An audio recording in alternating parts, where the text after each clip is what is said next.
We're going to make my favorite mask. This is a slight variation of the St. Charles Medical Center pattern. Theirs has two different fabrics, one on each side, and the straps are different, but otherwise the features that I like are the same.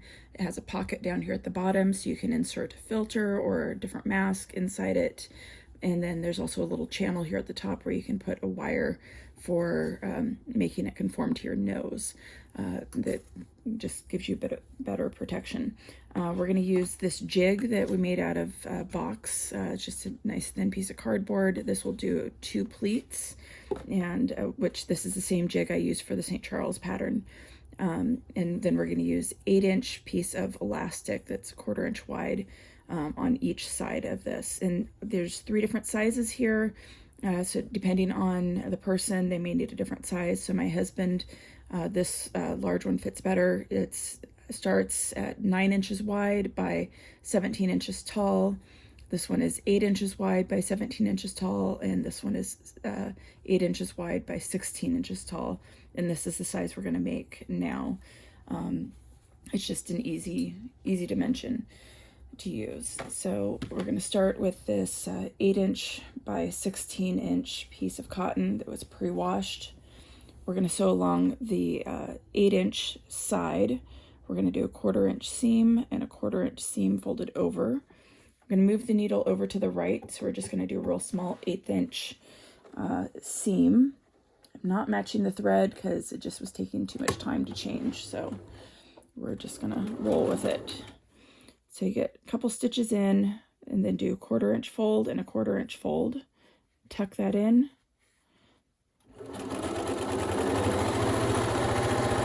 Now before using this fabric, it's all washed in hot water with no fabric softener and no dryer sheets.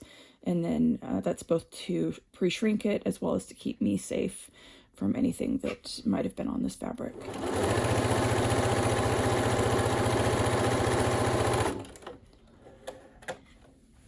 You want to double check and make sure you went through all layers of fabric. If you missed a layer, scoot the needle over a little bit, and then you can just do a second seam to cover that. This part will be under your chin, so it's not going to be terribly noticeable that you did a second seam. So again, 1/4 inch fold twice, then another 1/4 inch fold twice. Make sure you tuck it so you can get through all the layers.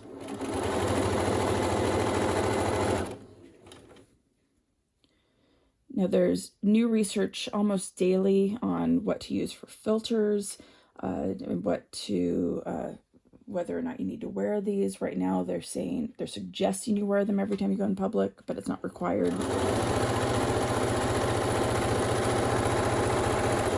That could change though. Again, new information every day. So now we have both of the 8-inch ends sewn with that 1/4 inch seam. So we're going to take our jig. I have a separate video showing how to make the jig with all the dimensions. And so we want this to stick out about 3/4 of an inch past the jig on each side. And then fold that up, fold it down, fold that up, and fold it down. And so now we want to make sure that all of these seams are going to line up. We want to make sure that this is all the way to the top. Do a little bit of fidgeting if you need to get things properly lined up. And so right now we only need to sew from here to here. We're just trying to get these pleats tacked down. So we're not going to worry about back stitching right here. We're still keeping that 1/8 inch seam allowance.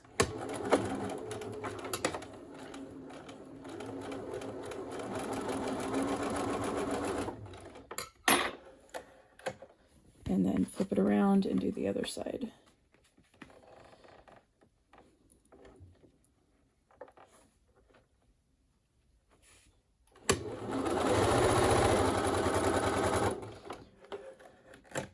Again, with all the recommendations changing daily, check to be sure what the current suggestions or guidelines or rules are.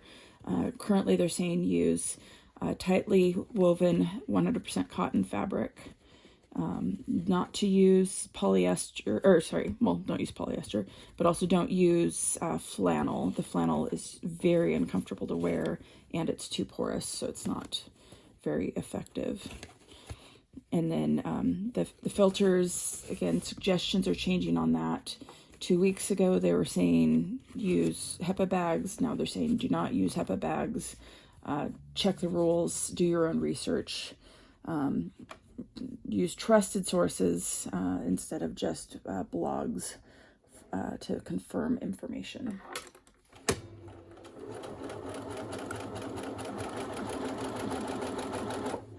Blogs have great information. You want to confirm what they're telling you. And that goes for anything you read on the internet.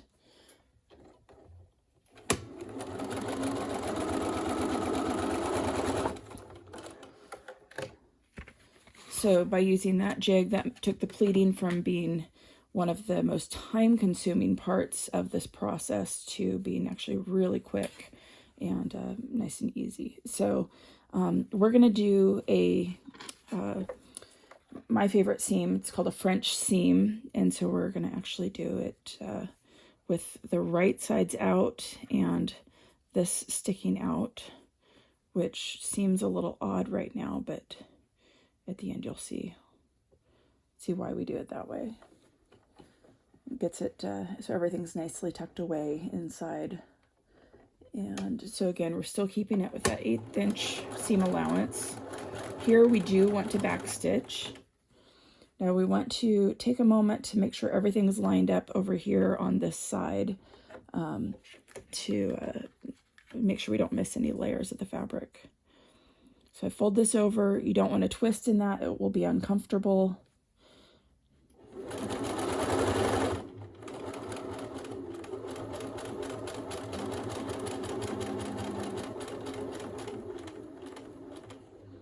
Also, every time you change your bobbin is a good time to do a quick cleaning and oiling of your machine. You'll definitely notice a huge improvement in how your machine is operating. So here I go ahead and trim off the excess threads. If you're making a fine garment, oftentimes they'll have you actually cut this down from an 1/8 inch seam allowance to a 16 inch. But we want functionality instead of small seams. So then now we're going to flip this over.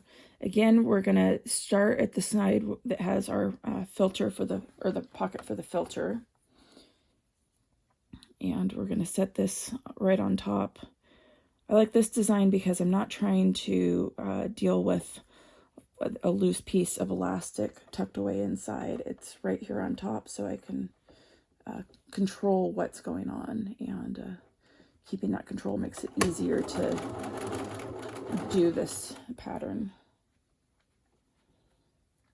I've tried some patterns where you're trying to deal with moving around the elastic in a little tiny opening, which is challenging. And then if you're trying to put a filter in there, it's even more challenging.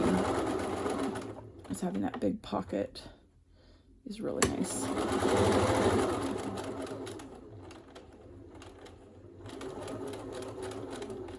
So this always seems to want to move, so last second I do just a quick jump up, and that lines up nicely. And again, back stitching at every corner where there's elastic being sewn.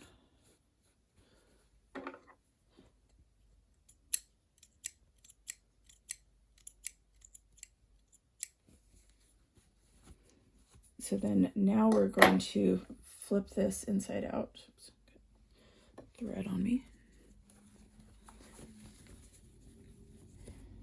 And with the flipping it inside out, we want to be sure to get these corners nice and tight so we don't have a lot of fabric tucked away in the pockets.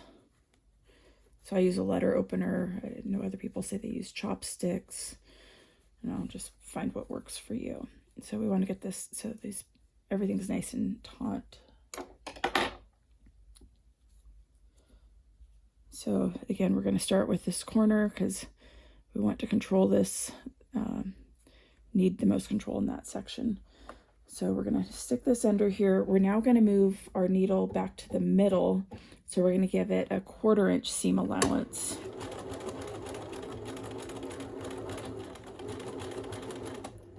And again, back stitching through the elastic. So the elastic is great unless you have a latex allergy, then you're going to need to look at some of the other patterns.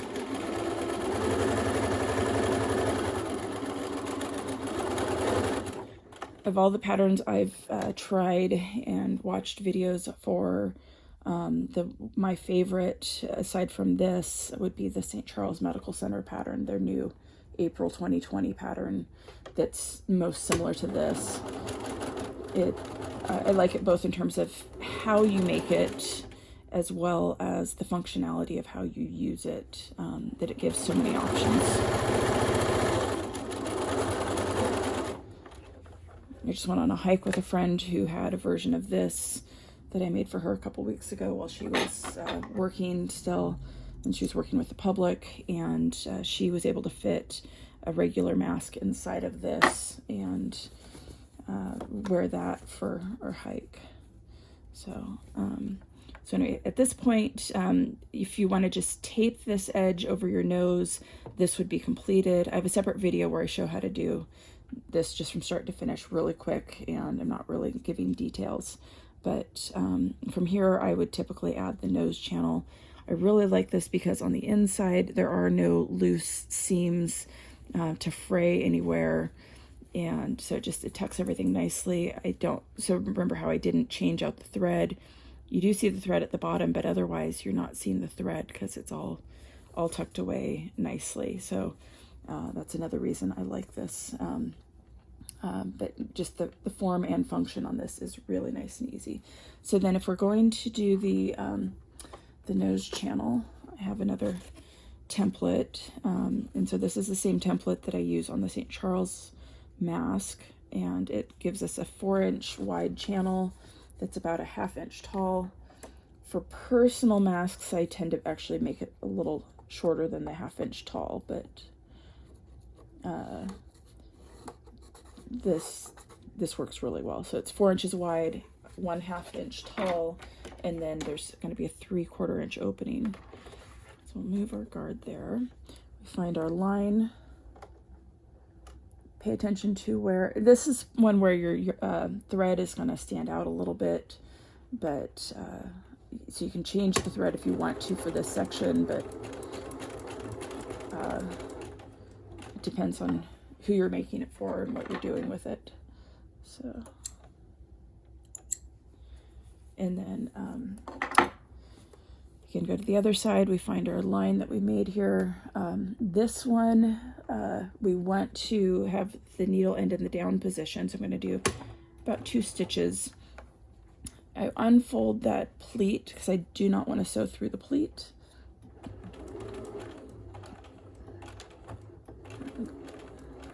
So this one, again, go all the way to the end and back, so we're doing three sets of stitches to keep that in there nice and firm. And then you can move your guide back if you're using that. Again, making sure it's all unpleated, so I'm only going to go through the 2 layers of fabric and no pleats. So I want to stop about 3/4 of an inch shy of this.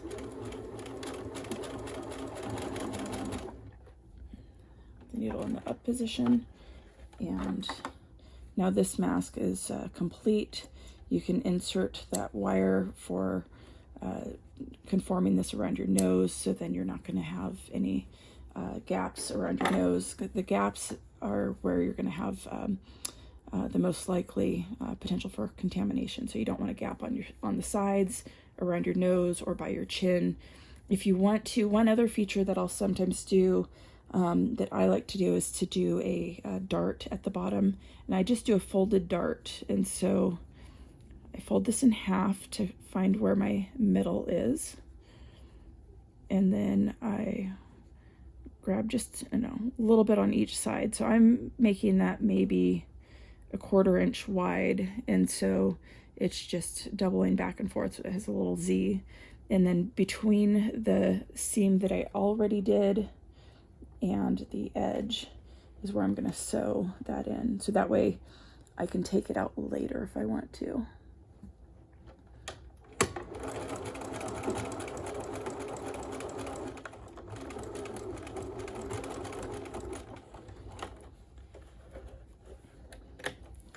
So just giving that little dart there makes it so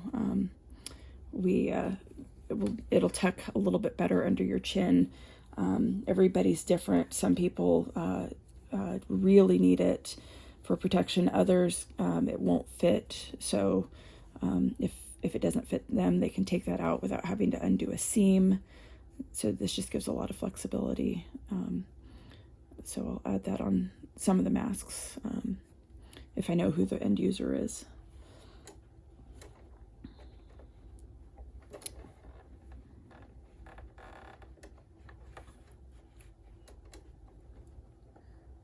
And again, between the seam and the edge is where we're trying to hit. Oops.